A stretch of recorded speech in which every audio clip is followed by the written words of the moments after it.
Merci beaucoup de m'accueillir. Vraiment ravi d'être ici ce soir parmi vous. Il est vrai que quand j'ai écouté, bien sûr, les rapports qui vous ont été faits sur la situation économique, aujourd'hui, lorsqu'on évoque la situation économique française, ou lorsqu'on évoque d'ailleurs la situation économique mondiale, on ne la voit pas tout à fait de la même façon depuis, on va dire, un mois. Il s'est passé un événement historique, en effet, avec l'élection française du plus jeune chef d'État depuis 217 ans. Il y a 217 ans, exactement, c'est-à-dire en 1800, c'était Napoléon Bonaparte qui était premier consul. Il avait 39 ans, exactement. Et donc, depuis, on n'avait jamais eu un chef d'État aussi jeune. Et malgré tout, ça a envoyé un signal assez impressionnant, non seulement évidemment à l'Europe, mais même au reste du monde. On s'en est rendu compte dans le G7 de dimanche dernier, du week-end dernier. On s'en est rendu compte d'ailleurs à d'autres reprises et on le voit actuellement du point de vue de la conjoncture dans laquelle nous sommes. Vous l'avez évoqué, la conjoncture économique clairement s'améliore. Donc je fais partie du Haut Conseil des finances publiques. On a été saisi par le gouvernement avec 3 semaines d'avance, c'est-à-dire qu'on doit faire des auditions dès la semaine prochaine. Je ne sais pas comment on va faire parce qu'on fait en même temps l'audit des finances publiques à la Cour des comptes. Donc c'est vraiment une période un tout petit peu compliquée. Mais une chose est sûre, c'est que la conjoncture générale de l'économie est, on va dire, meilleure et même de plus en plus bonne. Quand on regarde sur 2016, nous avons eu effectivement une croissance européenne à 1,6% de moyenne. Elle était aux alentours de 2 aux États-Unis, pas tout à fait 2, c'est-à-dire un écart de 0,4, c'est très très faible entre l'Europe et les États-Unis, sachant que les États-Unis ont besoin structurellement d'une croissance plus forte parce qu'une grande partie de leurs dépenses et de leurs dépenses de fonctionnement se fait sur la croissance, alors que nous, c'est de la dépense publique.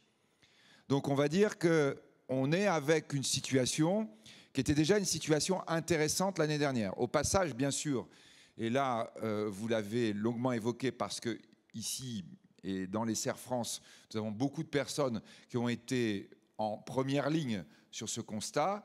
Notre croissance aurait été meilleure si la croissance française avait été meilleure. Et une des raisons fortes pour laquelle la croissance française n'a pas été bonne est bien sûr la très mauvaise conjoncture agricole.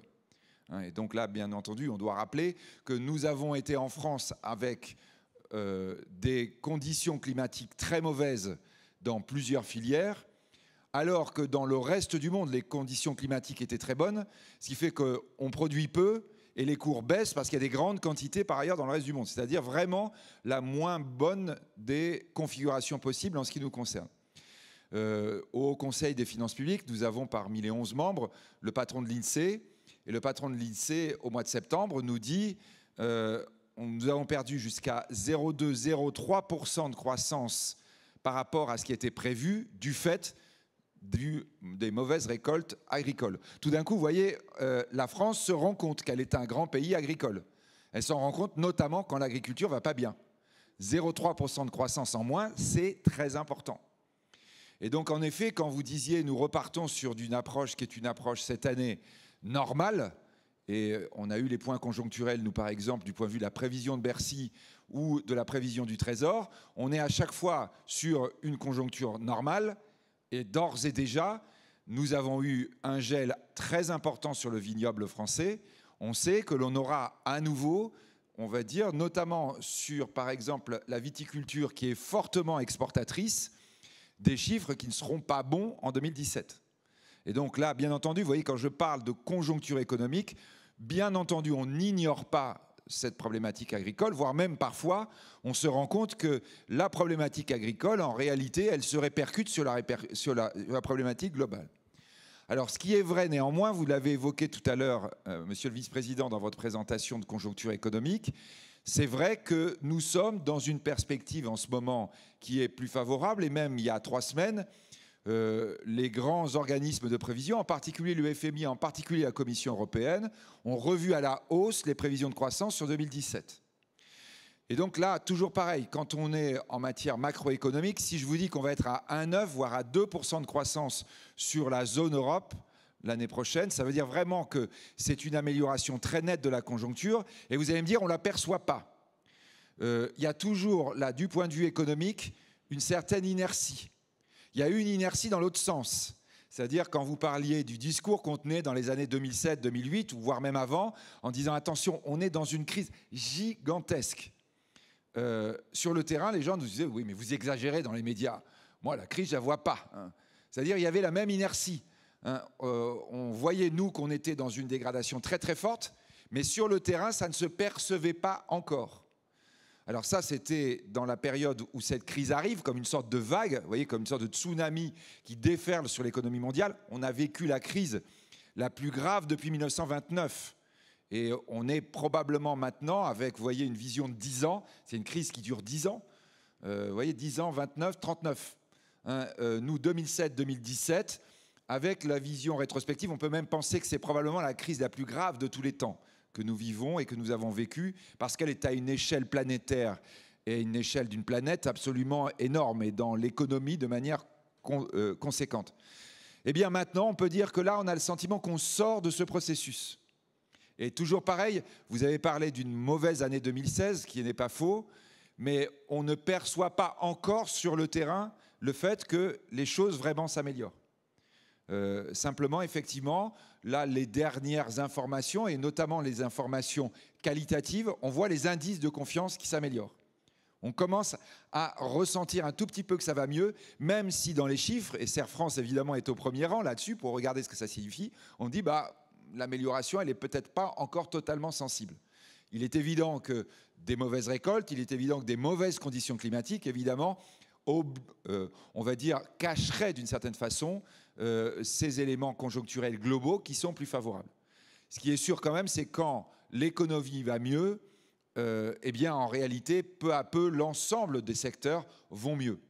Et on est plutôt dans cette logique d'amélioration, répétons-le, amélioration pas extraordinaire, pas incroyable, mais tout de même de plus en plus sensible, et en plus de plus en plus sensible en Europe, où l'on sent bien là un effet psychologique.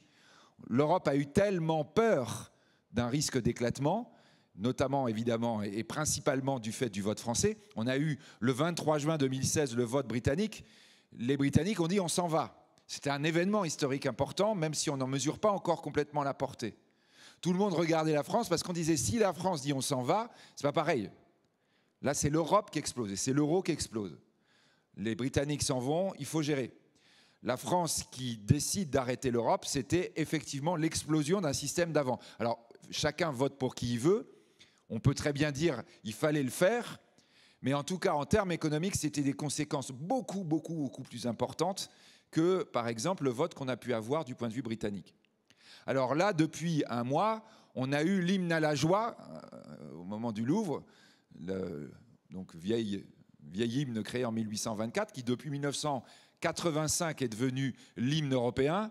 On avait le sentiment qu'en Europe et dans le reste du monde, c'était l'hymne au soulagement. Ouf, on est passé à côté de l'éclatement. En réalité, non, on a finalement une sortie complètement différente de ce que l'on avait pu penser. Je ne veux pas dire redouter, hein, vous voyez bien, je répète bien, hein, chacun peut avoir son opinion politique, complètement différente de ce qu'on avait envisagé, c'est-à-dire Brexit 23 juin 2016, Trump 7 novembre 2016, et on disait l'éclatement de l'Europe le 7 mai 2017. Et donc, surprise, non, c'est pas ça. Les Français votent assez massivement pour quelque chose d'autre. Donc, on a ce jeune président qu'on connaissait avant, qui est quelqu'un d'assez fougueux. Là, on a bien le sentiment qu'il vit un moment d'histoire.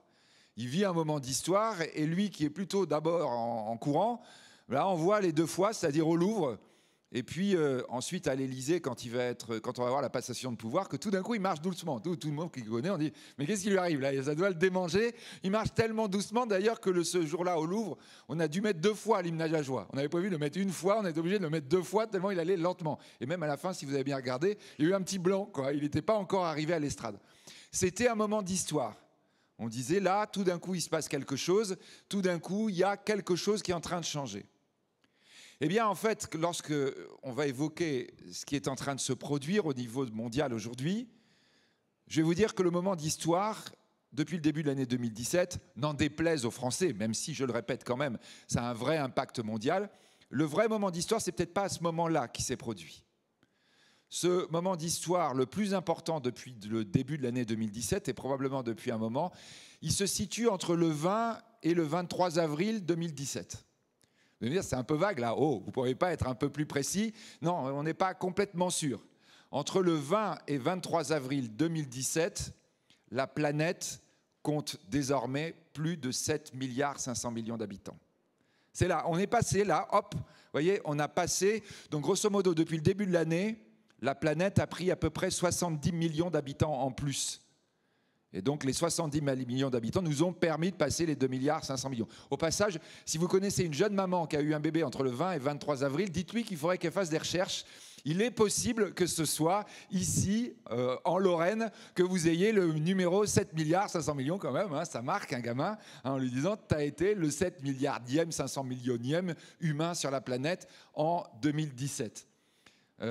Bon, je suis d'accord, ça lui fera une belle jambe, mais c'est quand même un événement considérable. C'est un événement considérable parce que nous étions 6 milliards, la dernière fois qu'on passe un chiffre rond, fin 99, début 2000. On a pris 1 milliard 500 millions d'habitants en 17 ans. 1 milliard 500 millions d'habitants, c'est pas rien quand même. Hein. La Chine, c'est à 1 milliard 300 millions. On a pris la Chine plus le Brésil, en plus, en 17 ans. Nous étions 6 milliards en l'an 2000. Nous étions 2 milliards en 1950. 2 milliards 1950, 7 milliards 5 aujourd'hui. À l'échelle 2022, on évoquera les 8 milliards. À l'échelle 2050, les 11 milliards. Alors, peut-être parmi vous, il y en a un certain nombre qui disent « Oulala, mais ces chiffres-là, il est en train de nous dire qu'on va parler de choses positives. » Moi, ça me fait plutôt peur. Alors, juste tout de suite, je vous dis dans la salle, puisqu'on est à peu près tous de la même génération, alors que j'ai vu quand même des jeunes gens arriver, hein, mais on est quand même tous d'une génération plus totalement jeune. Je vais y revenir tout à l'heure. Le problème qui explique cette explosion démographique qu'on n'avait pas nécessairement prévue, c'est pas simplement qu'on naisse sur la Terre, donc grosso modo on a eu 300 millions de naissances depuis le début de l'année, mais c'est qu'il y a eu beaucoup moins de décès qu'on attendait. En fait, le vrai problème c'est nous, c'est qu'on meurt plus. C'est pas tellement qu'on naisse, c'est surtout qu'on meurt plus. C'est pas forcément une mauvaise nouvelle, on est d'accord, hein, et c'est même à la limite une nouvelle que nous on considérait qui pourrait continuer à s'améliorer encore dans le futur. Mais ça veut dire quoi ? Ça veut dire que ce changement d'échelle de la population humaine nous pose la question du modèle de fonctionnement de la société humaine. Et dans ce modèle de fonctionnement, on va dire vraiment en tout premier lieu le modèle économique. Notre modèle économique en 2017 est encore le modèle économique issu des années 50. D'ailleurs, hein, vous faites le test. Vous regardez à la télé un film des années 50, 60. Vous voyez, quand Delon était jeune. Vous allez voir des trucs, même en couleur, honnêtement, ça ressemble beaucoup à la façon dont on vit aujourd'hui. Il y a quelques légers détails, quelques différences. Le téléphone portable, qu'on évoquera tout à l'heure, qui est apparu depuis. Mais fondamentalement, on va dire, Serre France ressemblait beaucoup dans les années 60 à ce que Serre France est aujourd'hui, parce que l'économie est à peu près la même. Notre modèle est issu des années 50. De l'époque où on était 2 milliards. Eh bien, ce modèle, à l'échelle de 7,5 milliards, ne marche plus. Vous voyez, quand on parle aux scientifiques, et notamment, évidemment, dans cette activité très importante qu'un certain nombre d'ici, d'entre vous, parmi vous, représentent, c'est-à-dire comment on nourrit les gens, les scientifiques vous disent 7,5 milliards, ce n'est pas un problème. Dans l'état de la science actuelle, on sait faire. On sait nourrir, on sait abreuver en eau potable 7,5 milliards d'habitants. Et on sait même 8 milliards. On est même près aux 11 milliards. 3 petits points. Si, quand même, évidemment, on change de modèle. On est d'accord. C'est-à-dire, on sait faire, mais pas en continuant à fonctionner comme avant. Je vous ai parlé de la Chine tout à l'heure. La Chine, elle, est confrontée à ça en direct. Je disais 1 milliard 300 millions d'habitants. Évidemment, ce n'est pas beaucoup, c'est juste ce qu'on a pris entre 2000 et 2017, ou 2000 et 2015. Mais vous imaginez, hein, vous êtes patron d'un pays de 1 milliard 300 millions d'habitants. Enfin d'ailleurs, non, c'est même pas imaginable. Hein. Là, quand vous avez, vous voyez, un petit pourcentage de gens qui ne sont pas contents, tout de suite, ça vous fait des millions de gens. Tout de suite, ça vous fait un tout petit peu peur. La Chine est confrontée à cette question du modèle.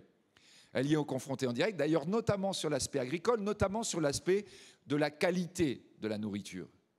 C'est-à-dire, qu'est-ce qui se passe en Chine? Eh bien, ils adoptent le modèle occidental, le nôtre, celui des années 50, et tout d'un coup, ils se rendent compte que le truc ne marche pas. Alors concrètement, ça veut dire quoi? Ça veut dire que dans une petite ville inconnue de Chine, peut-être que certains d'entre vous la connaîtraient, je pense que la majorité ne connaît pas. Par exemple, Chongqing. Non, vous ne connaissez pas 15 millions d'habitants quand même. Hein, vous voyez, donc oui, c'est une petite ville chinoise, 15 millions d'habitants. Vous savez, vous allez être relié avec une métropole. On va s'allier à une métropole chinoise. Et là, vous voyez le chiffre, vous êtes une ville de 20 000 habitants, eux, 3 millions. Ah oui, quand même, c'est un village chez vous. Donc là-bas, Chongqing, 15 millions d'habitants. Le matin, les gens, quand ils se demandent, quand ils ouvrent la fenêtre en se disant comment ils vont s'habiller pour sortir, ils ne regardent pas le temps qu'il fait. Ils regardent s'ils vont pouvoir respirer. Dans un très grand nombre de villes chinoises, maintenant, vous avez des bonbonnes d'oxygène. Parce que tout d'un coup, s'il n'y a pas de vent, boum, les gens tombent. Donc, il faut leur mettre vite l'oxygène. On a l'habitude, on sait, non, il ne faut pas s'inquiéter. Bon, quand même, vous êtes en face du truc, vous dites, mais il y a un problème, hein, vous êtes d'accord? Les Chinois sont d'accord, il y a un problème. Quand vous regardez l'eau douce en Chine, vous regardez tous les grands lacs, les grands fleuves en Chine. Vous voyez, si vous êtes dans un bateau à Shanghai, vous dites, non, mettez pas la main dans l'eau. Parce que l'eau douce en Chine a 80%, vous m'entendez bien, 80% de l'eau douce n'est pas impropre à la boisson. Impropre à la boisson, c'est quasiment 100%. Vous avez des trous si vous commencez à boire de l'eau douce. Mais si vous mettez la main dedans, vous allez avoir des allergies. C'est-à-dire, on est dans une pollution associée au modèle économique tel qu'on est en train de voir que, un, on ne respire plus, et que deux, on ne peut même plus tremper la main dans l'eau. Donc les Chinois ont dit, non, le modèle ne marche pas. À 1,3 milliard d'habitants dans un pays comme le nôtre, votre modèle ne marche pas. Il y a 1 an et demi, le Premier ministre Li Keqiang, qui est en train d'arriver en Europe d'ailleurs, qu'on va voir dans quelques jours, le Premier ministre Li Keqiang annonce un énorme plan. On l'appelle China 2025, Chine 2025. C'est pas loin, hein, 2025. Mais c'est en disant, on doit changer de modèle à cet horizon-là. Et c'est les Chinois, hein, c'est-à-dire que quand ils ont décidé de s'y mettre, ils s'y mettent vraiment. Ils disent le but en 2025, c'est plus de faire du made in China, c'est de faire innovate in China, c'est-à-dire inventer quelque chose de complètement différent. Alors, ils sont pragmatiques, c'est-à-dire ils disent on va essayer d'inventer. Donc pour ça, ils vont par exemple créer leur Silicon Valley. Ils sont en train de la créer à la chinoise. Ils ont dit on va prendre 1 million de mathématiciens et on les met dans le même endroit et on leur dit maintenant vous bossez ensemble. Donc ça y est, c'est fait. Donc on n'a plus trop le droit d'aller dans la zone d'ailleurs, et a priori ils travaillent. C'est-à-dire qu'il y a eu un certain nombre de virus sur les grands réseaux informatiques mondiaux. A priori, ils auraient pris racine dans cette zone-là. Donc ces gens-là travaillent, bon, pas que uniquement à changer le modèle, à faire aussi d'autres choses. Et puis éventuellement, s'ils ne trouvent pas, ils achètent. Ils achètent en disant, on va acheter l'innovation, le changement de modèle, parce que nous, on comprend qu'il y en a besoin. Si à l'extérieur, des gens inventent et ne l'utilisent pas, nous, on va le faire. Nous sommes effectivement au moment où le modèle doit changer. Et le diagnostic qu'ont fait les Chinois est juste. Le diagnostic, c'est de dire ça ne marche pas. Mais quand je dis ça ne marche pas, vous voyez, vous écoutez en disant bon, oui, d'accord, ça ne marche pas, mais tout à l'heure, on va repartir dans nos occupations habituelles. Non, non, c'est de dire ça ne marche pas et ça doit changer super vite. Et nous sommes tous concernés. Et ce que disent les Chinois et le diagnostic qu'ils font, il est justifié, c'est en disant si on doit changer de modèle, si vraiment on est dans un truc aussi radical que ça, ce n'est pas juste un changement d'habitude, c'est vraiment quelque chose qui doit s'appuyer sur, on va dire, un renouveau scientifique extraordinaire. Et là où ceux peut-être parmi vous qui étaient un tout petit peu chafouins, quand je leur disais 7 milliards 500 millions, 8 milliards, ils disaient, oh là là, ça va être compliqué à gérer. Maintenant, je vous donne la bonne nouvelle. La bonne nouvelle, c'est que le changement de modèle a commencé parce que la science humaine s'est remise en marche avant. Et là, c'est probablement la chose la plus importante que nous devons avoir, on va dire, dans notre horizon, dans notre espace. Cette évolution incroyable de la science humaine qui s'est remise en marche avant. Là, vous êtes en train de dire, mais pourquoi? Elle était arrêtée ou elle était même en marche arrière? Non, marche arrière, il ne faut pas exagérer. Mais on a eu une longue période où, en fait, la science n'a pas beaucoup bougé. Je suis désolé pour ceux qui sont de ma génération, surtout les garçons, les filles sont beaucoup plus jeunes dans la salle. Mais donc, ceux qui sont de ma génération avaient le sentiment qu'ils appartenaient à la génération magique, celle qui avait tout inventé. On était la quintessence de la connaissance humaine. En fait, si vous regardez bien, on n'a pas inventé grand-chose entre 1950 et 2000. Entre 1950 et 2000, en fait, on a surtout capitalisé la période d'avant. C'est-à-dire la période 1850-1950, qui, elle, a été une période absolument incroyable, où là, on a inventé énormément de choses. C'est assez bizarre, la science humaine. La science humaine, vous voyez, et nous, en économie, on travaille beaucoup dessus parce que les cycles économiques sont très associés à la science. La science n'est pas linéaire. Il y a des moments, 1850-1950, où on a plein de chercheurs qui trouvent.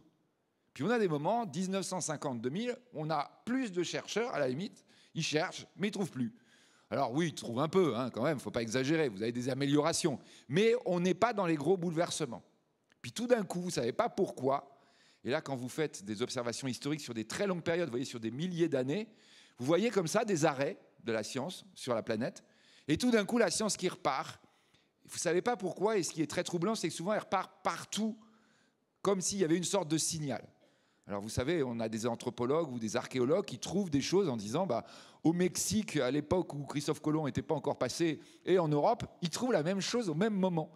Alors parfois même, il y a des gens un peu qui ont dit il doit y avoir des extraterrestres, vous voyez, qui font l'aller-retour, qui disent dis donc, il va falloir que tu commences à chercher du côté de la roue, il va falloir que tu commences à chercher du côté des pyramides. Ah oui, c'est une bonne idée. Et les autres, ils font pareil, oui, fais la même chose. Donc on a vécu ça il y a peu de temps. Le truc très troublant. Pendant 25 ans, des équipes dans le monde entier recherchent, par exemple, la question du virus du sida. Et je ne sais pas si vous vous souvenez, vous avez 2 équipes qui ont reçu le prix Nobel, une équipe américaine et une équipe française. Et avant de leur donner le prix Nobel, on a dit, mais c'est incroyable, ils ont trouvé en même temps. Et donc, quand on a essayé de regarder, en disant, il y a peut-être eu, non pas un extraterrestre, là, mais quelqu'un qui a essayé de copier sur l'autre, on a repris tous leurs processus les uns après les autres. Et on a dit, mais c'est inouï. Alors que depuis 25 ans, on tournait en rond, là, tout d'un coup, les 2 équipes ont fait exactement le même raisonnement en même temps, alors qu'elles ne se connaissaient pas. La science humaine s'était remise en marche avant. On dit souvent, effectivement, que la marche avant, mais vraiment impressionnante, commence à partir de l'an 2000. Pourquoi l'an 2000 évidemment, c'est un chiffre rond. Peut-être, ce n'est pas complètement un hasard, parce qu'on passe les 6 milliards. Vous voyez, peut-être l'humanité se dit, non, maintenant, on ne rigole plus, il faut vraiment changer de modèle, il va falloir que les chercheurs trouvent. Et pourquoi l'an 2000 ? Parce que c'est effectivement le jour de mois de juin de l'an 2000 où vous avez 2 chefs d'État, en l'occurrence à l'époque Bill Clinton, président des États-Unis, Tony Blair, Premier ministre anglais, qui annoncent simultanément qu'on vient de décrypter le génome humain. Là, vous voyez, quand vous étiez en train de dire, mais il exagère quand même, la science, on a fait des trucs, Internet, non, Internet, c'est les années 30, les années 20, hein, on prolonge. Non, mais quand même, le réacteur des avions, non, c'est les années 40. Non, mais la Lune, non, quand on est allé dans la Lune, c'est que de la technologie des années 30 et 40, uniquement. D'ailleurs, même, c'était des savants des années 30 et 40 qu'on avait utilisés. Non, là, quand on parle du décryptage du génome, là, on parle d'un vrai bond en avant. Là, quelque chose d'incroyable. C'est-à-dire, tout d'un coup, la science qui franchit une barrière qui était jusque-là infranchissable. Vous voyez, on franchit le mur du son. Tout d'un coup, on peut comprendre génétiquement comment fonctionne chaque individu. Et c'est un bouleversement tel que d'ailleurs, encore aujourd'hui, on n'en mesure pas toutes les conséquences. Ça change tout. Le génome, le décryptage du génome change tout. Si vous vous souvenez, quelques semaines, quelques mois après, vous avez une autre découverte incroyable qu'on va appeler le boson de Higgs. Je ne sais pas si vous vous souvenez, c'est à Genève, c'est-à-dire qu'on retrouve, on va l'appeler la particule de Dieu. Jusque-là, depuis Einstein, on disait il y a dû avoir un Big Bang, l'univers est en expansion, c'est une hypothèse, c'est une théorie, et la théorie fonctionne. Eh bien, dans un accélérateur de particules en Europe, on trouve la particule de l'origine. On l'appelle la particule de Dieu en disant ah, mais là, ce n'est plus une théorie, on est sûr, on la voit, elle est devant nous. La particule du Big Bang. C'est après l'an 2000, ça. On commence à travailler, vous avez parlé de l'intelligence artificielle, des nanotechnologies. On commence à aller un peu partout, on commence à reproduire la matière, c'est-à-dire qu'on voit tout d'un coup la science qui avance à pas de géant. Qu'est-ce qui se passe en réalité du point de vue scientifique aujourd'hui ? Ce qui se passe, c'est que toutes ces découvertes absolument prodigieuses, incroyables, qui n'arrêtent pas de s'accélérer, elles sont toutes issues de la même racine, la racine des mathématiques. Le grand Big Bang que nous sommes en train de vivre, c'est un Big Bang, alors là, pour le coup, qui ne remonte pas à 1850, qui ne remonte pas à l'an 1000 ou à l'an 500, il remonte à 2500 ans. C'est la nouvelle science algorithmique qui est en train de révolutionner les mathématiques qui jusque-là étaient fondées sur un type qui était en Grèce, qui a 2500 ans, qui s'appelait Euclide. Ces nouvelles mathématiques, c'est ce qu'on appelle les big data. Vous avez évoqué un tout petit peu, c'est même de rentrer dans le langage. Ah oui, les big data, c'est que ça. Non, non, les big data, c'est ça qui explique la révolution du génome. C'est ça qui explique que l'on ait pu commencer à traiter la question de la particule des origines. C'est ça qui explique que l'on puisse demain faire de l'imprimante 3D, etc. Nous sommes effectivement dans une autre dimension de la connaissance. Demain, le pétrole, la nouvelle énergie de l'économie, ce sera la big data. Ce sera la donnée. Quand je dis demain, c'est-à-dire fin d'année 2017. Juste comme ça, vous voyez, pour vous illustrer, quand on regarde les grandes universités américaines, qui regardent qui sont les patrons, les grands patrons. On les forme, les grands patrons. Aux États-Unis, vous voyez, pour former un patron, on dit on va vous faire un MBA, un Master of Business Administration. Ça a été inventé dans les années 20-30. Au début, les MBA, ils étaient faits pour les ingénieurs. 1850, 1950. Vous voyez, les ingénieurs qui étaient en train d'inventer le nouveau monde de l'époque. C'était eux les grands patrons. Au départ, ça a été fait pour eux. Puis après, années 50, 60, commence à moins inventer. Dans les MBA, qui sait que vous avez de plus en plus, donc il faut changer les programmes, c'est des commerciaux. C'est-à-dire les grands patrons deviennent des gens qui vendent. Bon, c'est super, bravo, vous vendez, vous créez de la valeur. Oui, mais ce n'est pas quand même comme au début quand on était en train d'inventer l'aviation ou l'automobile. Hein. On est juste en train de vendre des avions et des voitures. C'est super, mais ce n'est pas quand même aussi fondamental qu'au moment où on les crée. Dans les années 70, on commence à avoir comme grands patrons des gens de marketing. Ils disent, ah ben, si c'est la vente la plus importante, ne vous inquiétez pas, moi je vends même si vous ne fabriquez pas. Ça commence, on dit là, vraiment, on plafonne, hein, on n'invente plus rien. On commence même à vendre du vent. Et puis évidemment, le moment où on n'avance plus du tout, c'est les années 2000, 90-2000. Les MBA américains sont revus pour former ces gens-là, c'est-à-dire former les financiers.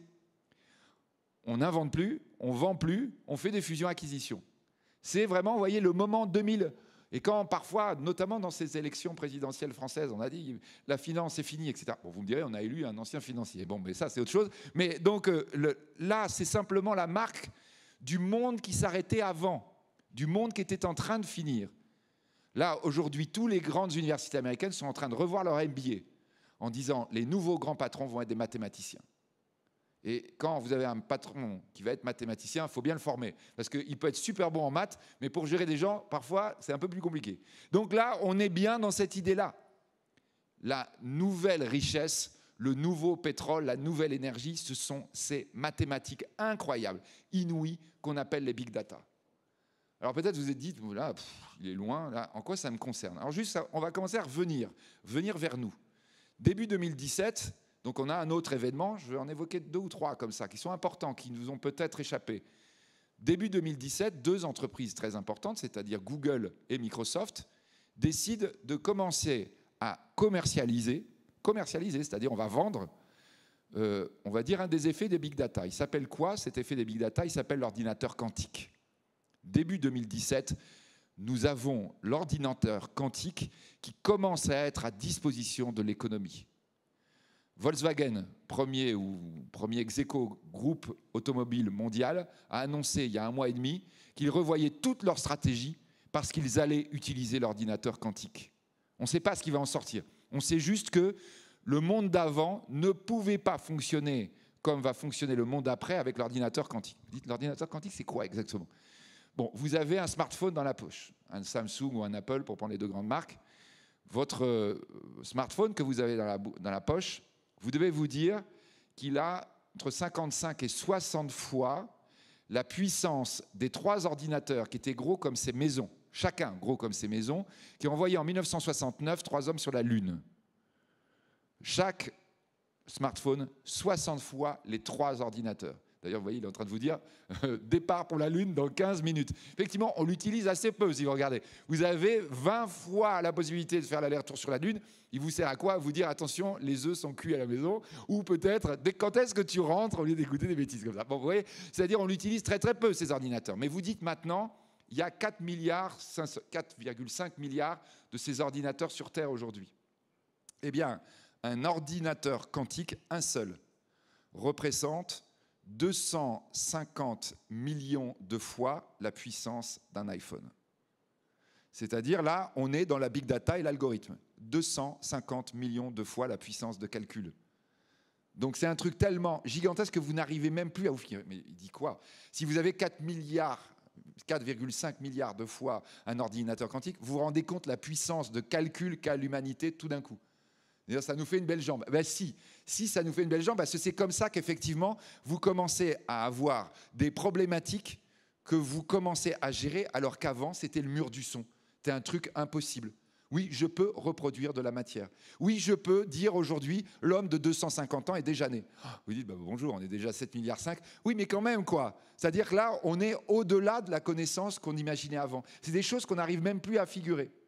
Alors, juste pour vous dire quand même, hein, l'ordinateur quantique actuellement, le calcul, la puissance de calcul qu'ont construit les hommes est tellement forte qu'on n'a pas de matière qui arrive à résister. C'est-à-dire, si vous utilisez l'ordinateur quantique, les premiers essais qu'on a faits, il brûle instantanément. Il fait tellement de calculs que ça fait brûler toute matière qu'on utilise. Alors, Microsoft et Google ont trouvé la solution. Ils ont construit 2 ordinateurs quantiques dans une sphère de vide total et dans le froid absolu. Vous voyez, ça tourne tellement vite que pour pas qu'il chauffe au point de tout brûler, effectivement, il faut qu'il soit sans cesse dans le froid absolu et dans le vide total. Mais là, je vous rassure tout de suite, hein, enfin, je ne sais pas si ça vous rassure, dans 2-3 ans, vous aurez un ordinateur quantique dans votre poche. Là, au début, là, en ce moment, on ne sait pas trop comment faire, mais on va très très vite trouver la solution. On est déjà en train de le commercialiser. Vous vous rendez compte où on en est? C'est-à-dire que là, on est dans des accélérations qui sont absolument incroyables. Absolument incroyables. Donc là, toujours la question, ouais, bon, d'accord, mais en quoi ça me concerne? En quoi ça nous concerne? Eh bien, ça nous concerne que dans l'économie, la révolution est en train d'arriver. Bon, juste quand même pour rappel, vous me direz, ça ne me concerne toujours pas parce qu'on va parler des grandes entreprises.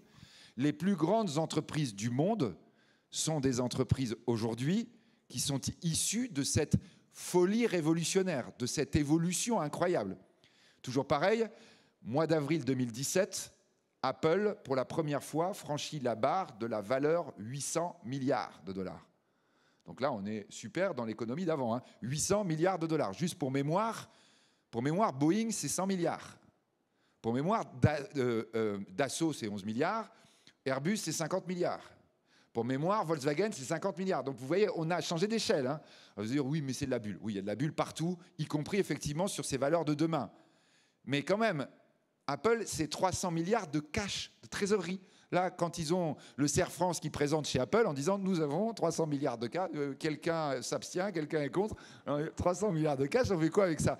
Alors vous diriez « Bah dis donc, et Air France, ça coûte 1,5 milliard, les avions, les gens, avec 300 milliards de cash, et on peut en acheter 250 Air France. » Ils n'y pensent pas, ce n'est pas voté par l'Assemblée générale. Vous voyez dire, on achète Airbus et Boeing, ça va nous faire que la moitié de notre cash. Ils n'y pensent pas non plus. Ils disent ça, c'est l'ancien monde. Ils sont effectivement des entreprises qui sont aujourd'hui les plus puissantes du monde. Et en même temps, elles sont totalement focalisées sur l'invention du nouveau modèle. Totalement focalisées. Elles s'appellent Apple, elles s'appellent Google, elles s'appellent Facebook. Facebook, né en 2004. Mes étudiants, ils doivent regarder obligatoirement le film The Social Network, qui raconte la naissance de Facebook 2004. Nous sommes en 2017. Facebook vaut 400 milliards de dollars. Ils ont de quoi racheter, eux aussi, s'ils le veulent, 3 fois Boeing. Ils n'y pensent pas non plus, on est d'accord. Mais voilà, c'est ça le nouveau monde. Il est déjà là. Il est déjà en train de dominer l'ancien monde. On a d'ailleurs un petit souci en Europe, c'est qu'on n'a personne dans le classement, nous. Enfin si, quand on a des bons qu'on commence à créer, vous savez, on parle des licornes. Il faut qu'elles vaillent 1 milliard. Mais 1 milliard, quand vous voyez 800 milliards, on est d'accord. Hein. Vous voyez, vous êtes une énorme baleine et vous avez une sardine à côté. Hein. Donc vous ne faites même pas attention. Mais même pour passer le statut de licorne, pour passer 20 milliards de dollars, qui est vraiment le début de la nouvelle entreprise qui commence à croître, on va chercher notre argent aux États-Unis. C'est un léger problème. Hein. On a 3 grands exemples français, 3 bonnes boîtes, Criteo, venteprivée.com, Blablacar, toutes les 3, en fait, elles se financent aux États-Unis. C'est bizarre, on a l'épargne en Europe, on ne l'utilise pas. Ça, c'est un petit problème, un léger problème. Peut-être qu'un jour, il faudra qu'on regarde en face, et peut-être même qu'on le regarde très très vite. Parce que c'est un peu embêtant qu'on soit super en retard sur le développement du nouveau monde. On est très bon dans l'ancien, on a une très bonne croissance dans l'ancien monde. Dans le nouveau monde, non. Pas simplement la France, l'Allemagne, l'Italie, tout le monde, la Grande-Bretagne, les Pays-Bas. On ne sait pas développer chez nous. Il y a un vrai souci. On sait faire start, on ne sait pas faire up. Et ça, il va vraiment falloir qu'on trouve les solutions en accéléré. Mais mettons ça de côté parce que je pense qu'on les trouvera et qu'on va les trouver vite. L'idée là, évidemment, plus importante encore, c'est de dire que vous avez les très grandes sociétés, déjà qui montrent que le monde est en train de muter, mais vous avez aussi les très petites maintenant qui sont concernées. Aucune activité, aucune personne dans cette salle peut dire « ça ne me concerne pas ». Si vous avez un doute, il faut voir votre cousin ou votre beau-frère ou quelqu'un que vous connaissiez qui était taxi, qui était en train d'attendre les gens à la gare de Nancy, en train de dire, ou de Metz, ou de Lorraine TGV, surtout Lorraine TGV d'ailleurs, en train de dire, ouais, ok, vos révolutions technologiques, d'accord, mais le plus vieux métier du monde, c'est quand même le taxi qui vous emmène d'un point à un autre. Et là, technologie tant que vous voulez, on n'aura pas de révolution dans le mode de fonctionnement. Et bien, c'est devenu l'emblème. L'emblème de la rupture, du changement pour tout le monde, c'est Uber. Et quand je dis Uber, vous entendez bien Uber sans H, hein, vous n'entendez pas Uber de Montmirail des visiteurs. Hein. Vous avez tous compris, vous connaissez tous Uber, boîte créée en 2008, qui vaut plus cher que Volkswagen. Ils utilisent des bagnoles de Volkswagen, ils valent 62 milliards. On est d'accord, ils risquent de disparaître très vite. Parce que quand on parle de révolution, on va y revenir, on est dans le changement sans arrêt. Mais là, vous avez le symbole. Une boîte qui est dans l'activité la plus traditionnelle qui soit, avec pratiquement pas de technologie. Hein. Uber, c'est quoi? C'est rentrer votre carte bleue à l'intérieur de votre téléphone et regarder avec un petit radar ce que vous avez comme voiture autour. On n'est pas dans la génétique, là. Hein. On n'est pas dans l'intelligence artificielle.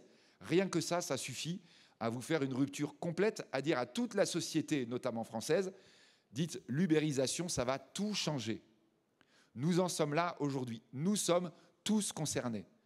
Toute entreprise, toute activité qui se dit « non mais je fonctionne comme ça depuis 5 ans, j'ai mon business model depuis 10 ans, j'ai hérité ma boîte de mon grand-père et normalement ça a quand même fonctionné jusque-là », toute entreprise qui raisonne comme ça, elle est morte. L'entreprise, l'activité, toute activité, et quand je dis entreprise, c'est nous aussi à l'université, hein, et d'ailleurs on a beaucoup de mal à se remettre en cause. C'est l'hôpital, c'est le mode de fonctionnement de toute la société de A jusqu'à Z qui doit se dire si tu dis ça a marché comme ça jusqu'à maintenant, ça marchera encore demain, tu es mort. La rupture est obligatoire. Nous n'avons pas le choix, nous devons changer de modèle, 7 milliards 500 millions. Nous n'avons pas d'avoir peur parce que la science nous propose de changer de modèle, l'ordinateur quantique. Mais une fois qu'on a dit ça, eh ben c'est là que le problème commence. C'est-à-dire que chacun doit se dire « Ah zut, oui, mais alors moi je fais comment ?» Et donc là, le grand défi qui est devant nous, c'est ça. C'est à tous les niveaux. Et vous voyez, quand vous avez dit « J'ai créé la chaire financement de l'agriculture », parce que l'agriculture, par exemple, qui est l'immense enjeu pour le monde de demain, pour le nouveau modèle. Comment on va nourrir les 9 milliards là quand même? Bon, ok, vous avez dit que c'est possible, mais on fait comment concrètement? Ça veut dire quoi? Ça veut dire que là, on doit tout inventer. Et comme par hasard, ça n'arrête pas l'invention technologique dans l'agriculture. C'est l'une des zones d'activité dans lesquelles la science avance le plus vite, de manière la plus incroyable. Je dis toujours, je déteste le salon de l'agriculture personnellement, Port de Versailles, où là on est dans une espèce de zoo bizarre, vous voyez, qui rappelle un tout petit peu L'amour est dans le pré, mais vraiment, donc, c'est pour les citadins, quoi. Hein. Le vrai salon où il faut aller, c'est à Villepinte. Le vrai salon de l'innovation, là où vous êtes en train de voir l'agriculture moderne, c'est là-bas. Et ça peut être des drones, ça peut être l'utilisation des satellites, ça peut être une agriculture de précision, ça peut être le début du bouleversement comparable à tout ce qu'on évoque, notamment dans ce champ-là. Nous en sommes effectivement à une mutation qui signifie que toutes les activités vont bouger totalement, toutes les activités doivent se remettre en question de A jusqu'à Z. Et qu'alors là, peut-être effectivement, on va pouvoir être dans le nouveau modèle. Sauf que, évidemment, il faut être aussi clair. Là, je vais reprendre peut-être la parole du patron de Google et du patron de Facebook. On les rencontre de temps en temps. Le patron de Google, il y a 1 an et demi, explique ça aux analystes financiers. Donc l'analyste financier, ce que je disais, un financier, par définition, ce n'est pas très intelligent, sinon il ferait autre chose. Hein. Donc je suis financier, je peux en parler. Hein, donc les analystes financiers de Wall Street écoutent le patron de Google, qui leur dit, on est en train de changer de modèle. La technologie est absolument incroyable. L'homme de 250 ans est déjà né. On travaille là-dessus, etc. Bon, très bien. Vous avez écouté? Oui, mais maintenant, il faut comprendre ce que ça veut dire. Concrètement, ça veut dire que depuis les années 50, notre vieux modèle là, de l'humanité à 2 milliards d'individus, c'était en fait un modèle sur des rails. Nous étions dans la reproduction de ce qu'avaient fait les gens avant nous. Non, là, on est d'accord. Hein, on parle vraiment des années 50. Si vous étiez en 1910... En 1880, dans la campagne lorraine, là, vous avez une vraie rupture comparable à celle qu'on connaît aujourd'hui. C'est-à-dire le grand-père qui cultivait la terre comme on l'avait fait depuis 500 ans, toujours de la même façon, qui voit arriver un tracteur avec son gamin. puis une moissonneuse-batteuse. Alors, on va y revenir. Ce n'est pas pour autant que le grand-père, il est inutile. C'est qu'on a complètement changé d'outil.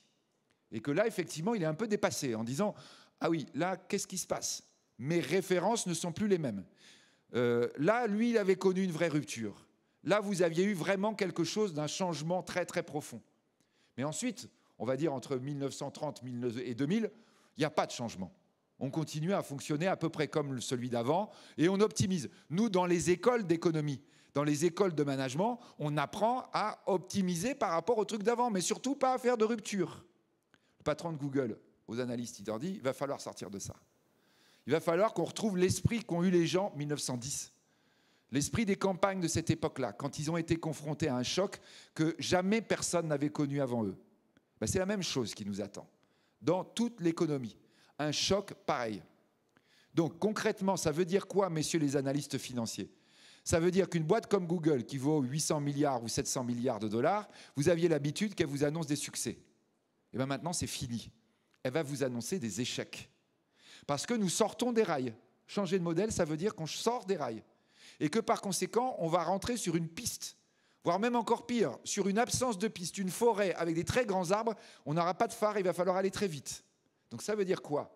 Ça veut dire qu'il va falloir qu'on apprenne ce qui se passe dans toutes les grandes révolutions qui sont passées dans l'humanité. Il va falloir qu'on réapprenne l'échec. L'échec est indispensable pour qu'on arrive à inventer le nouveau modèle. Et ça, oui, pour le coup, ça vous change. Alors, il disait ça aux analystes financiers à Wall Street, mais je vais vous dire, ça change beaucoup la société française aussi. La société française dans laquelle l'échec est devenu un mot interdit. D'ailleurs, tellement interdit que, vous voyez, on n'a plus le droit de prendre de risques.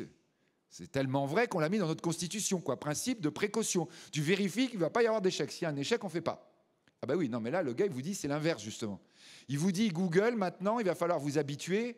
99,99999% de nos investissements vont être un raté. D'ailleurs, il les appelle, si vous avez entendu, c'est là qu'il va utiliser cette qualification. On les appelle des moonshots. Et on tire vers la Lune. Vous essayez de tirer vers la Lune, vous allez voir, au moins 9,9 fois sur 100, vous allez la rater. Il dit, il faut vous y faire, on est dans le moonshot maintenant. Mais si sur ces 100 fois, il y a 0,00001 fois où ça marche, il explique ça aux analystes, vous ne comprendrez pas trop ce qui s'est passé, mais ce que je peux vous dire, c'est que Google vaudra 1000 milliards de dollars. C'est-à-dire que là, maintenant, pour qu'on explore le nouveau modèle, il va falloir qu'on envisage plein de solutions et qu'à chaque fois, on se trompe. À chaque fois, on prenne le risque de se tromper et que ça se passe vraiment. Souvent, vous savez, vous êtes là en train de dire à votre banquier « Je voudrais qu'on prenne plus de risques parce que vous trouvez que vous ne gagnez pas assez d'argent avec votre épargne. » Oui, il va vous dire « Oui, pas de problème, vous allez perdre alors. » Ah non, non, je veux gagner, je ne veux pas de perdre. Ah ben oui, mais non, mais le risque, prendre du risque, ça veut dire qu'on se plante. Ça veut dire que l'échec va devenir la norme. Nous rentrons dans une phase où vous allez dire, mais vous voyez, telle boîte, je prenais Uber tout à l'heure, mais c'est pas bon comme boîte. Ça d'ailleurs, vous allez voir, elle va disparaître. Oui, oui, vous avez raison, elle va disparaître. Ça va être un échec. Mais si vous n'avez rien fait, que vous êtes resté comme taxi comme avant, vous n'existez plus. C'est-à-dire que là, vraiment, vous avez tous ceux qui vont faire des échecs, qui vont se planter, ou qui vont se planter après avoir réussi, et puis vous avez ceux qui font rien. Eux, ils se planteront à coup sûr. Donc là, aujourd'hui, on est dans cette phase qui commence juste. Il va falloir explorer, investir sans cesse. Et là, pour le coup, d'ailleurs, au passage, alors il faut que je joue des violons, mais en plus, je le prends vraiment pour Serre France. C'est-à-dire que là, évidemment, quand on va prendre un risque tout le temps, il faut essayer de limiter au maximum le risque qu'on peut éviter. C'est-à-dire, par exemple, quand vous avez de l'information, tous les éléments que vous évoquez, moi je vous ai écouté avec attention, c'est super, génial. C'est ça qui va permettre de prendre des risques fous. Quand j'ai mon reporting, quand je connais ma trésorerie, c'est pas comme ça tout à fait que vous le voyez, mais pourtant, c'est comme ça qu'il faut le vendre aujourd'hui. Aux jeunes gens, par exemple, qui vont se lancer dans l'agriculture en disant, dis-toi que tu vas devoir tout inventer, que tu vas te planter 100 fois et qu'on va essayer au minimum quand même que tu arrives à le représenter, que tu regardes ta trésorerie à la fin du mois, comment ça va se passer si les cours baissent. Donc ça, c'est évidemment pas mal, mais ça ne veut pas dire pour rester pareil, ça veut dire pour bouger sans cesse. Nous sommes dans cette situation-là. Alors maintenant, on est toujours très concret. Ça veut dire quoi concrètement? Comment on doit gérer ça? Excusez-moi, monsieur, moi j'ai une exploitation, je veux la transmettre à mon fils. Toute votre salade, là, ça veut dire quoi? Eh bien, ça veut dire en effet que la transmission à votre fils ou à un jeune va être capitale.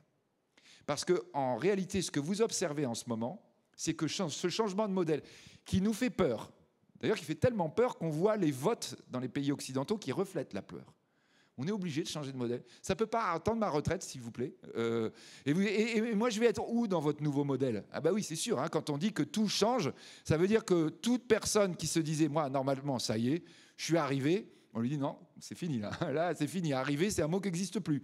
Il va falloir que tu repenses ta position. C'est pas que tu es inutile, hein, c'est qu'il va falloir que tu changes, comme tout le monde. Voilà, oui. Oh, mais moi, je n'ai pas envie du tout de changer, j'étais très content comme j'étais. Bah oui, mais désolé, mais donc, on voit cette peur-là qui apparaît. Mais qu'est-ce que vous voyez après? Vous voyez en fait que quand même on ne croit pas au changement, si vous regardez vos enfants, vous le voyez. C'est-à-dire qu'en fait, on est dans une mutation, on disait de l'humanité. L'humanité n'a pas le choix. Je crois vraiment que l'humanité a une sorte d'intelligence immanente. Elle comprend bien qu'à 8 milliards, elle ne peut pas continuer, quoi. Et qu'il faut inventer un autre truc. Elle est déjà en train d'inventer autre chose. Elle est déjà en train de muter. Et je vous dis, vous regardez vos enfants, vous allez le voir. Ce sont les vecteurs inconscients du changement de modèle. Pour tous ceux qui ont, là, en ce moment, un échantillon parfait d'un point de vue scientifique. C'est-à-dire un post-adolescent de 20 ans, un adolescent de 16 ans et un préadolescent de 11 ans. Vous les mettez dans une cage de verre, vous les regardez, vous allez voir, c'est impressionnant. Tous les parents, ici en France, au Japon, aux États-Unis, en Afrique, vont vous dire ça. Je ne comprends pas ce qui se passe. Je les ai élevés pareil, mais même les trois, d'abord, je ne les comprends plus. Mais je vois que celui de 20 ans est en train d'évoluer différemment de celui de 16 ans. Et celui de 11 ans, il est encore différent. L'autre jour, j'avais une doctorante, polytechnique, machin, 22 ans. Elle me dit, je suis d'une génération intermédiaire. Je lui dis, bon, bah alors moi, je suis post-intermédiaire. Hein. Il dit, non, je rigole pas. J'ai un petit frère de 17 ans, je ne le comprends pas. Je ne le comprends pas. C'est-à-dire qu'il est en train de fonctionner de manière, non seulement, évidemment, il utilise les appareils différemment de moi, mais même dans sa mentalité, il est en train de changer. Si vous regardez vos enfants, vous les avez élevés comme on vous a élevés, et vous êtes en train de voir la mutation s'opérer sous vos yeux. Alors parfois, de façon même physique. On évoque tout ça avec tout un tas de scientifiques qui travaillent là-dessus. Des médecins, des biologistes nous invitent à une expérience, il y a quelque temps. Vous vous imaginez pas à quel point c'est en train de se produire. Nous, on travaille sur un truc très particulier qui est le développement du nerf optique des enfants de moins de 5 ans. Donc, on fait des expériences sur des très longues durées avec plein de gros échantillons et on fait suivre des machins, des petites poupées à des enfants et puis on les filme et on regarde la vitesse à laquelle ils maintiennent leur attention. Ils disent, regardez, vous allez voir, le film est assez intéressant. Donc, on se met exactement dans une salle comme vous, puis vous voyez derrière des petits yeux d'enfants, vraiment, qui suivent. Et tout d'un coup, vous voyez les yeux qui s'accélèrent. Là, qu'est-ce qui se passe là? Vous avez un problème avec le film? Ils disent, non, là, on vient vous passer des enfants 2016. C'est-à-dire, c'est des mutants. C'est des mutants. C'est-à-dire, là, vous avez des gamins qui ont eu un smartphone ou une tablette donnée par leurs parents le dimanche matin quand ils ont marre que le gamin braille ou qu'il a fait pipi au lit. On leur donne et ils vont savoir s'en servir avant même de marcher, voire même avant même de parler. Et là, quand vous avez ces petits gamins là en face de vous, vous voyez la rapidité avec laquelle ils vont utiliser l'outil. Vous pouvez vous entraîner tout ce que vous voulez avec votre téléphone. Jamais vous allez réussir à l'utiliser comme un gamin de 3 ans. Les yeux partent à toute vitesse. Ils nous disent, les scientifiques, en fait, le nerf optique se développe différemment. Mais même encore plus que ça, les sphères du cerveau évoluent différemment. On est en train de muter. Alors vous dites, oula, ça fait peur. Mais non, ça ne fait pas peur. Mais simplement, on doit en avoir conscience. Le changement de modèle, il est devant nous. Il est le petit que vous avez en face de vous. L'histoire, je la continue. La France vient de décider de distribuer des tablettes numériques aux enfants de CP. Donc ça y est, le programme est lancé, ça coûte très cher. Nous, en finances publiques, on a dit, non, mais pas de problème, on paye, on va voir ce que ça donne. Puis là, on commence à voir remonter, parce que il y avait l'équipement en tablette, il y avait la formation des maîtres et des instituteurs et institutrices. Les former à utiliser les tablettes, 8-9 mois de formation, etc. Et les remontées du terrain qu'on a cette année, là, 2017, sont des remontées terrorisées. Les instituteurs et institutrices nous disant, je croyais que j'avais des gamins normaux. Dans toutes les écoles, hein, on est d'accord, hein, ce n'est pas dans des endroits favorisés ou des endroits où il y aurait particulièrement des petits génies. Ils vous disent, jusqu'ici, j'avais des gamins qui réagissaient comme avant, en rang, 2 par 2, ils créent la récréation, ils vont m'appliquer mon goûter, etc. Puis tout d'un coup, on leur distribue la tablette numérique. Et là, ils ont 8 mois de formation, en 15 secondes, ils sont paumés. Tous les gosses de la classe sont partis, ont commencé à démonter le truc. Ils ne savaient plus comment les contrôler. Ils étaient avec les petits mutants. Les petits mutants, ce machin-là, ils le connaissaient tellement qu'effectivement, ils n'avaient aucun problème pour gérer. Tout d'un coup, on voyait effectivement que si on continuait à écrire sur des ardoises, on était un tout petit peu en retard. Et on se rend compte aussi, évidemment, qu'il va falloir inventer une autre manière d'apprendre à ces gosses. qu'il va falloir inventer une autre façon de se positionner par rapport à eux, à leur attente de connaissances, à la manière dont ils se concentrent, à la manière dont leurs yeux fonctionnent. C'est un défi fabuleux, et c'est ça le changement de modèle très concrètement qu'on est en train de voir, qu'on est en train de vivre. Alors ça veut dire quoi ça, évidemment? Ça veut dire que quand je parle de l'entreprise, quand je parle de l'activité économique, et là pour le coup j'écoute Mark Zuckerberg. Mark Zuckerberg, donc le patron de Facebook. Bon, type de 30 ans, si vous avez lu Le Monde de dimanche dernier, énorme interview, il était en grand portrait, en une du Monde, puisqu'il avait fait un grand discours à l'université d'Harvard. Pour la première fois, il mettait une cravate depuis 15 ans. Zuckerberg, il a gagné 400 milliards, mais il fait très l'ado attardé. Il a fait un discours extraordinaire, vraiment, une causerie incroyable à Harvard pour parler exactement, moi je ne vous en parle pas bien, lui il en parle génialement, puis en plus il a créé Facebook, donc quand même, ça donne une caution supplémentaire. Zuckerberg dit quoi? Il dit, ma boîte Facebook, 400 milliards de dollars de valorisation, un des trucs qui représentent le monde nouveau, en fait cette boîte est vieille, elle est morte. Elle est morte, pourquoi? Eh bien parce qu'elle correspond au début du changement et plus du tout à ce qui est en train de se passer avec les jeunes générations. Donc il nous raconte, il dit, voilà, vous savez, j'ai créé Facebook, on était quelques copains à Harvard, en fait on voulait impressionner des filles, on crée Facebook. On répond à l'attente de toute notre génération. Et donc ça devient un phénomène planétaire, ça change la manière de communiquer. Du coup notre boîte explose, devient énorme, et donc on embauche des petits jeunes de 20 ans. On les met dans la cellule recherche et développement. Et on leur dit, inventez-nous ce qui va intéresser la génération d'après. Et qu'est-ce que nous dit Zuckerberg? Il nous dit, je me rends compte qu'il ne se passe rien. C'est-à-dire que ce sont des gamins brillants, machin, etc. Mais en fait, ils n'inventent pas le truc qu'il faudrait.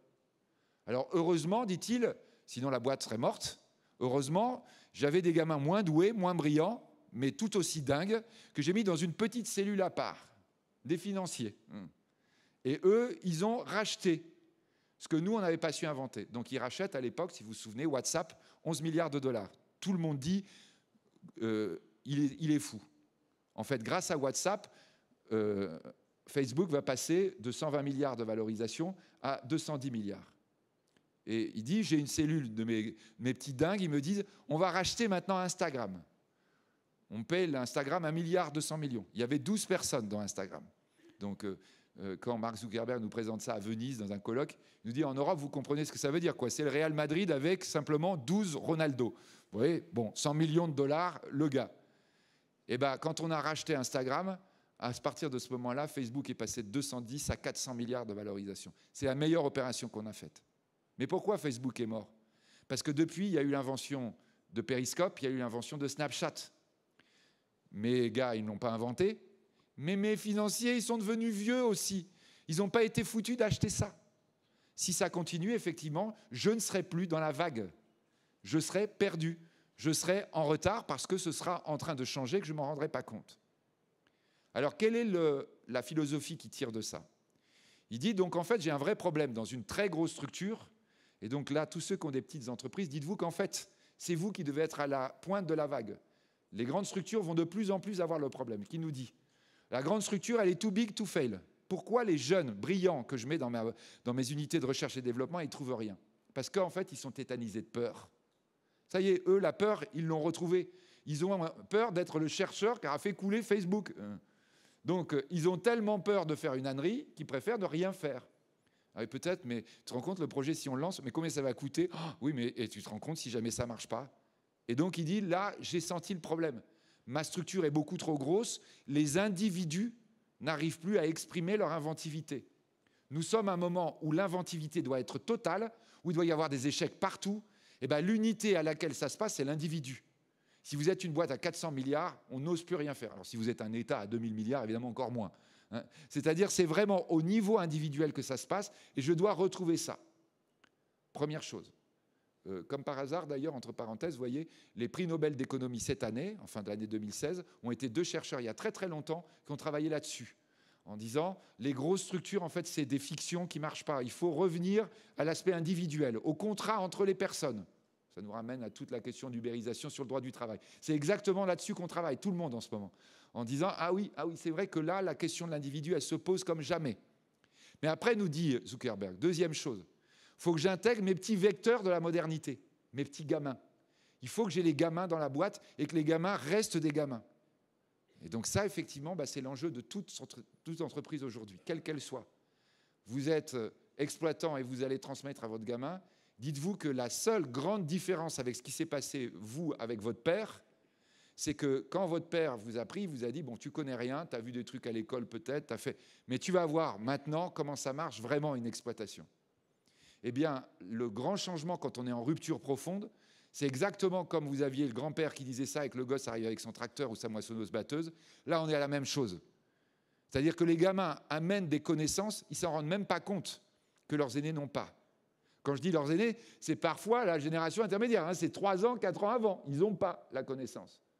C'est ça qui est évidemment fascinant en ce moment, qui est d'ailleurs au sens général le problème des cadres intermédiaires dans toutes les entreprises du monde en ce moment. Les cadres intermédiaires, y compris ici, hein, d'ailleurs probablement, qui intègrent des jeunes gens, c'est la première fois qu'ils ont en face d'eux des gens dans la boîte qui maîtrisent des choses qu'eux ne connaissent pas. Ils ne connaissent pas, ils n'arrivent même pas à concevoir ce que c'est. Simplement, ils sentent effectivement que ça va être nécessaire de l'intégrer parce que le nouveau modèle économique le supposera. Donc on a besoin du vecteur de la jeunesse comme on n'en a jamais eu besoin depuis des décennies. On va dire le seul moment comparable, oui, c'était la révolution industrielle des années 1910. On a besoin de ça. Mais après, Zuckerberg finit le problème en disant le troisième défi capital. Donc trop gros, prendre des jeunes. Mais après, si je suis petit et que j'ai que des jeunes, ils vont planter ma boîte tout de suite. On le rappelle sans cesse. On parle de la société humaine. La société humaine à 8 milliards. C'est l'humanité toujours dont on parle. On est juste en train de parler d'un changement d'outil. Il faut changer d'outil parce que 8 milliards, ça ne se gère pas comme 2 milliards, c'est tout. On n'est pas en train de dire que les robots vont remplacer les hommes. Vous voyez qu'il y a grosso modo toujours la peur qu'on va avoir systématiquement quand la science avance. Oh, mais ça va tuer l'homme. Mais non, imbécile, c'est l'homme qui est en train de le faire. Donc il le fait parce qu'il en a besoin. Il le fait pour dégager ce que vous aviez tout à l'heure d'ailleurs dans vos présentations. Tout ce qui est automatique nous permet de nous recentrer, nous, Serre France par exemple, sur notre cœur de métier, qui est conseiller les gens, les aider dans leur développement. Ah, ça c'est intéressant. Et le robot, il a du mal à faire ça. En revanche, le robot, oui, aller chercher les chiffres, il sait faire. Mais le cœur de ce que savent faire les gens ici, par exemple, ça, c'est là-dessus qu'on doit effectivement se concentrer. Ce que l'on voit, oui, ce qu'on voit en ce moment, c'est qu'on est dans un changement d'outils d'une profondeur incroyable. Mais on est toujours dans une société humaine. Et Zuckerberg, il nous dit dans toute société humaine, si vous faites une belle entreprise avec des gamins de 18 ans, ils vont la planter, évidemment. C'est des gosses quand même, quoi. Ils ne vont pas comprendre qu'il faut dégager de la trésorerie ou que le cash flow n'est pas suffisant. Ils vont dire, là, vraiment, il faut que je reste bosser, là. Ben oui, c'est normal, ils ont 18 ans. Et donc, nous dit Zuckerberg, le troisième défi absolument gigantesque de ce changement de modèle, c'est l'intégration des générations. C'est-à-dire, vous avez besoin du petit vecteur de la modernité, mais vous avez besoin de toutes les générations d'avant. Parce que c'est une société humaine qui a de l'expérience, il y a de l'expérience et de l'énergie, il y a de l'énergie, puis il y a de la modernité. Ben voilà, il faut arriver à tout intégrer à l'intérieur de la nouvelle organisation. Ça, c'est un sacré défi. C'est un sacré défi, c'est-à-dire arriver à avoir quelque chose de complètement différent de ce qui était notre modèle d'avant, où le modèle sur les rails, il n'y avait pas de problème, on était dans une reproduction. Là, c'est inventer quelque chose dans lequel toutes les générations doivent se réinventer, chacune à leur place, et en même temps avoir leur rôle. Oui, bien sûr, dans le nouveau modèle, les grands-parents, les arrière-grands-parents auront toujours leur place avec les petits-enfants, ça ne change rien. Hein. Sauf qu'effectivement, les outils ne seront plus les mêmes. Et donc, on est en train de chercher partout. Là, moi, j'ai regardé une start-up faite par un Français aux États-Unis, évidemment, qui était sur une sorte d'élément, justement, de compréhension rapide, grands-parents, petits-enfants, en disant tous les trucs sont trop complexes, non pas pour les petits-enfants, mais pour les grands-parents. Donc, il faut un truc... Bon, en fait, ça n'a pas marché. Ça n'a pas marché, c'est planté, hein, ce qu'on disait, échec tout le temps. Pourquoi ? Parce que les grands-parents, en fait, sont beaucoup plus investis qu'on le pensait dans les nouvelles technologies numériques. Souvent, c'est au milieu qu'on n'est pas bon. À la fin, les gens, au contraire, disent « Ah, mais ça m'intéresse ». Ils redeviennent jeunes. Ils rééduquent leur nerf optique, vous voyez, en disant « Il faut que je comprenne ce qui est en train de se produire ». Donc voilà, c'est ça le grand défi qui est devant nous. Et évidemment, ce grand défi suppose que, 1, on accepte cette intégration des jeunes gens, mais que 2, aussi, on soit dans une logique où... Ah oui, vite, j'ai oublié, dites. Oh, j'ai oublié de regarder les questions que vous êtes en train de me poser sur l'écran. J'en ai pas vu une passer. Il y en a eu qui sont passées ou pas?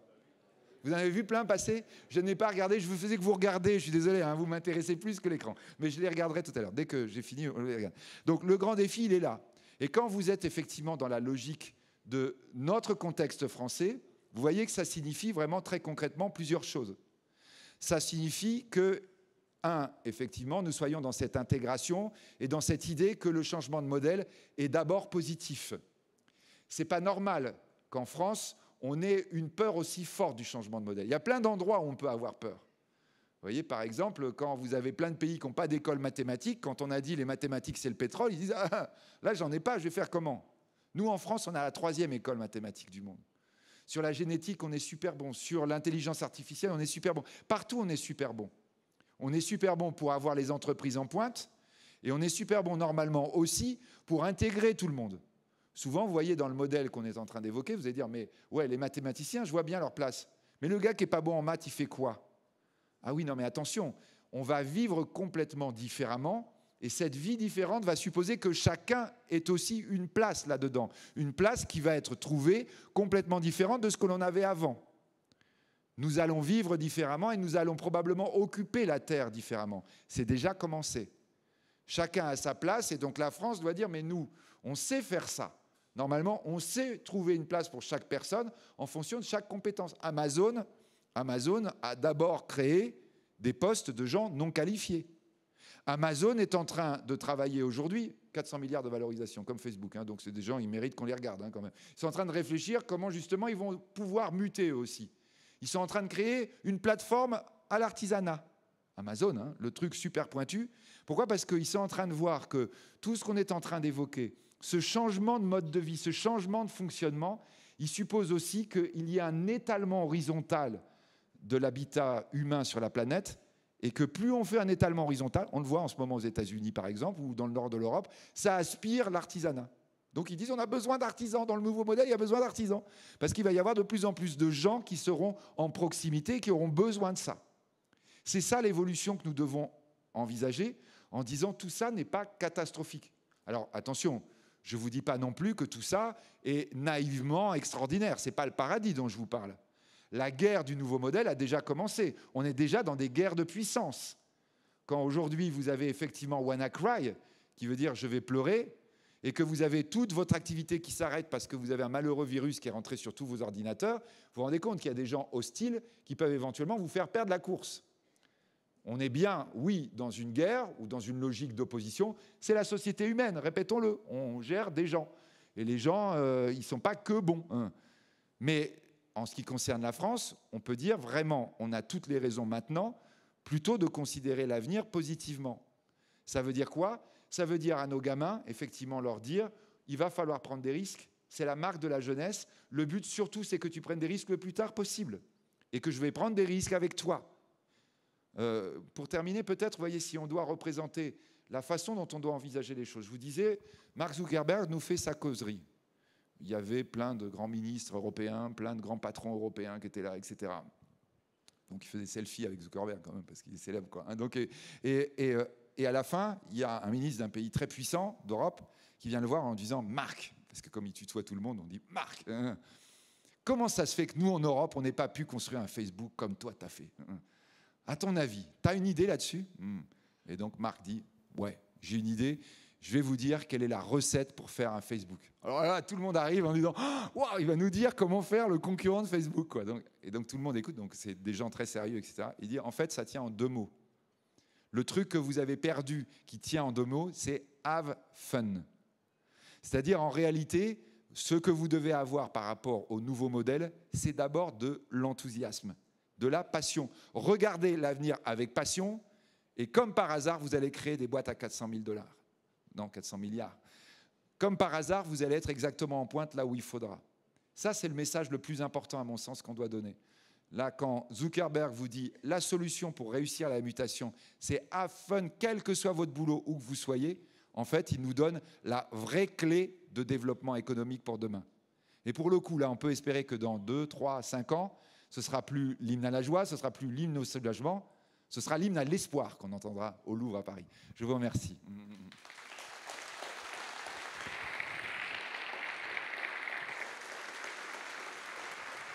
Les applaudissements, vous arrêtez, c'est l'ancien monde, ça. Maintenant, le nouveau monde, c'est dans l'air. Normalement, demain, je dois être assez dans l'air, on va voir, parce que ça dépend ce que dit Trump. Si notre ami Trump nous dit « je sors du truc climatique », donc oui, donc du plan climat, donc on aura assez dans l'air là-dessus, et donc je serai dessus. Donc, mais assez dans l'air, vous savez, vous avez ça, hein, c'est-à-dire vous avez les SMS et les questions. Maintenant, je vous donne évidemment une information confidentielle, c'est qu'il y a une très très grosse censure assez dans l'air. Parce que sinon, il y aurait beaucoup de gros mots adressés notamment aux gens qui sont en train de parler à l'écran. Hein, donc là, vous n'avez pas eu de censure. Donc on va pouvoir regarder les questions. Je ne sais pas, donc vous repassez. Je fais une question qui va globaliser un petit peu. C'est nous, à notre niveau, quelle opportunité dans tout ce que vous nous avez décrit pour nous, chefs d'entreprise? Donc nous, chefs d'entreprise, c'est retrouver notre ADN chef d'entreprise. L'ADN chef d'entreprise, vous réfléchissez comment vous étiez quand vous avez commencé, en disant, est-ce que vraiment mon problème c'était risquer de perdre? Ben non. Nous, chefs d'entreprise, à tous les niveaux, vraiment à tous les niveaux, on doit se dire, il faut que j'arrête de penser épargne. Il faut que j'arrête de penser capitalisation, ça c'est mort. On va avoir des échecs tout le temps, je dois essayer, exactement comme là, tous ceux qui sont chefs d'entreprise dans cette salle, c'est ça qu'ils ont chevillé au corps. Au départ, mais tout le monde me dit qu'il ne faut pas le faire, mais je vais le faire quand même. J'ai envie d'essayer. Parce que d'abord, et c'est souvent d'ailleurs ce qu'il faut faire passer aux jeunes gens, d'abord le matin, ce qui vous fait lever, c'est bien fun, c'est la passion. Vous dites, mais j'adore mon job, j'adore mon boulot. J'ai mon, vous voyez, dans l'agriculture d'ailleurs, c'est vrai, hein, et même quand on est dans des circonstances compliquées, tellement compliquées comme on a connu l'année dernière, j'ai mon cousin qui est éleveur de porc en Bretagne, et croyez-moi, il a pris pleine tête la crise. Mais ce que je lui dis d'ailleurs, il a ses deux fils qui n'ont pas repris l'exploitation. Ça fait 800 ans que la famille exploite la terre. C'est la première génération qui va rater la transmission. Et je lui dis, tu sais, tu ne crois pas qu'à un moment donné, tu as oublié de dire que tu étais passionné? Tu as oublié de dire à tes gamins. Je lui dis, tu vois, on en parle, nous. Tu me dis que tu ferais pour rien au monde mon métier, tellement tu es heureux dans ce que tu fais. Et moi, quand je te regarde, j'aurais tendance à dire, peut-être c'est toi qui as raison. Mais peut-être que ça, tu ne l'as pas assez dit à tes gamins. Donc c'est dire... On doit retrouver le truc, la rente, c'est fini. La rente, c'est fini, c'est clair. Donc pour des chefs d'entreprise, c'est plutôt une bonne nouvelle parce que normalement, ce n'est pas ce qu'ils ont recherché, la rente. Et deuxième chose, c'est la passion avant tout. Et même si vous dites « ouais, mais je suis vieux, j'en ai marre, j'ai cédé ma boîte », et bien à ce moment-là, allez voir un gamin. Parce que le truc des générations qu'on voit là maintenant se mettre en place, c'est que des gosses qui sont en train de lancer des nouvelles entreprises, notamment dans ces nouveaux domaines, ils attendent vraiment des générations d'avant, des gens qui vont leur dire « j'ai compris la passion, j'ai compris effectivement le risque, mais je vais t'aider quand même à gérer le truc ». Et ça, vous voyez que ça marche super bien. Les binômes sont super recherchés partout dans les nouvelles technologies. Alors, notre président est-il trop vieux? Donc, il est jeune, le plus jeune depuis... Donc, c'est un signe quand même, quoi. Ah oui, par rapport à ce qu'on dit là, vous voyez, et évidemment, ça marquait la planète. Peu importe le gars. Bon, moi, je le connais.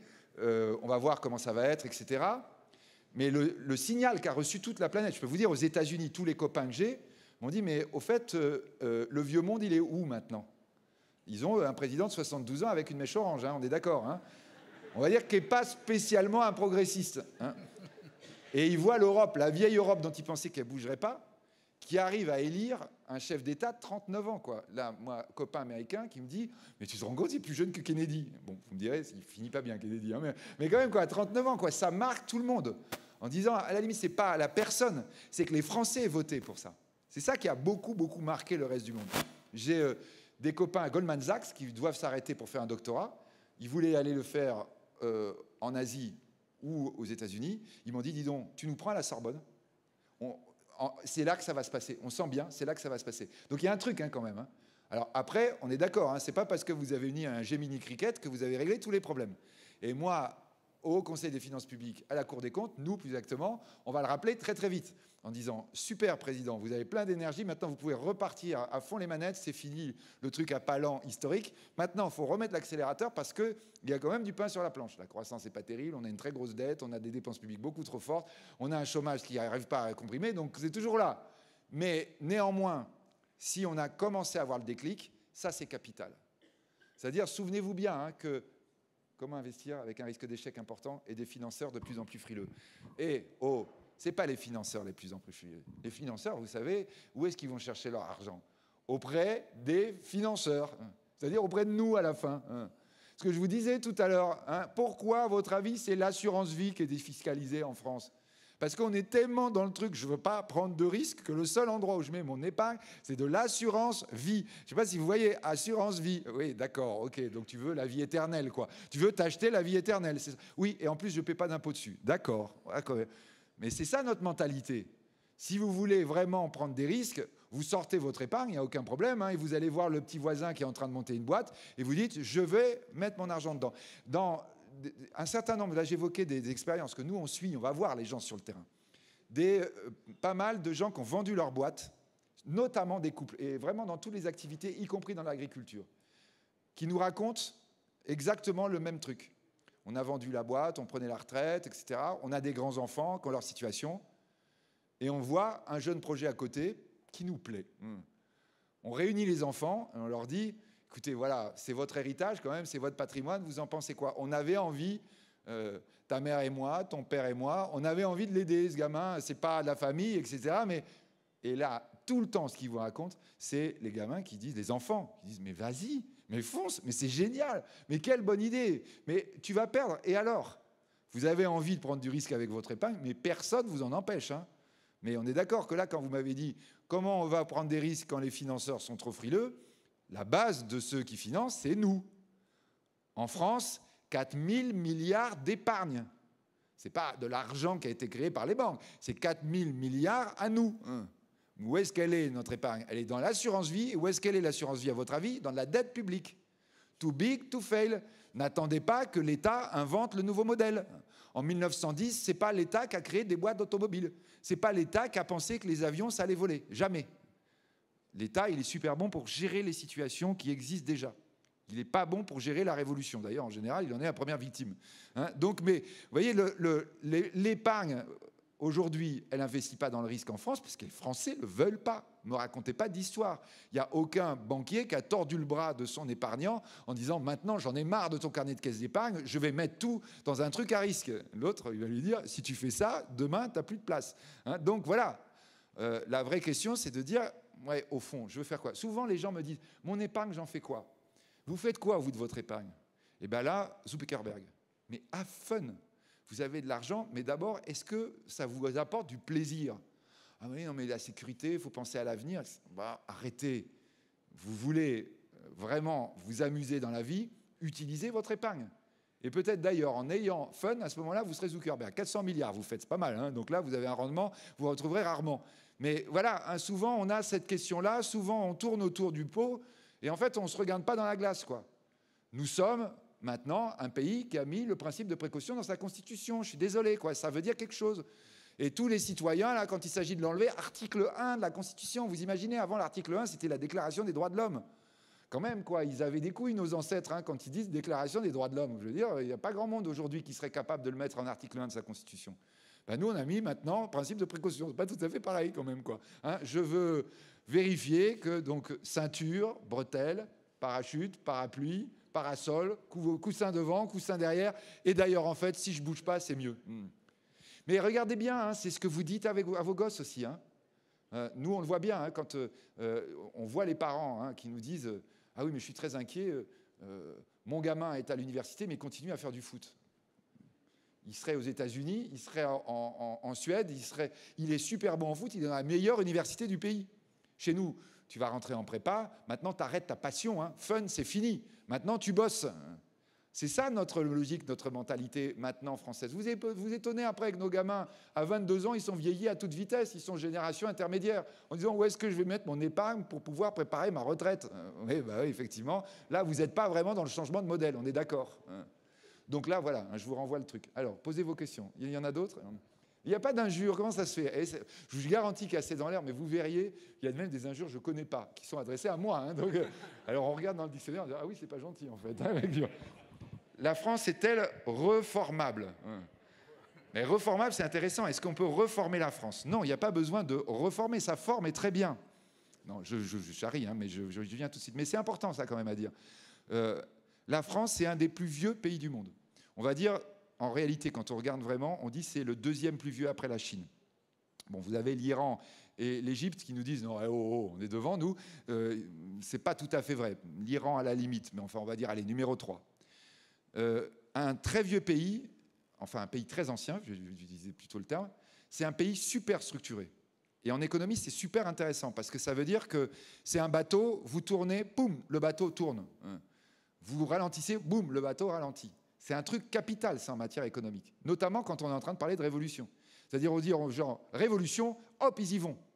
1913, n'oubliez pas, c'est pas le hasard. Hein, la France, plus vieux pays du monde, qui est le cœur, la Silicon Valley de la précédente révolution.